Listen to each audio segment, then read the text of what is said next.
দেখো দিন সারা লাশের মতন শুয়ে রয়েছে। এই, আমি লাশের মতন শুয়ে থাকি আর জ্যাম করে থাকি না কেন? তোরা তো সমস্যা কোথায় হচ্ছে?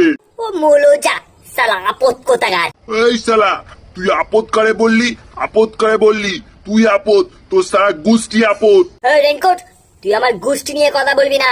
আমার গোষ্ঠী খুব উচ্চ বংশ, আমার গোষ্ঠীতে যাবি না। সে উচ্চ বংশ না নিচু বংশ দেখলেই বোঝা যায়।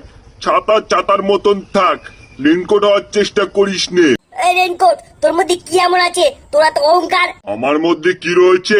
আমি বীর পুরুষ আছি, তোর মতন ভিতর ডিম না আমি। আরে ঝড় বৃষ্টি যাই হয়ে যাক না কেন, তুফান চলে আসুক না কেন, আমি বাবুদের সঙ্গে থাকি সবসময়। রেনকোট, মুখ সামলে কথা বল। কেডা বলেছে আমি ভিটুর ডিম? কেডা বলেছে? আরে কেডা আবার বলবে? আমি বলতেছি। সালা ঝড়ে তো 2 মিনিট টিকতে পারিস না, আবার বড় বড় কথা।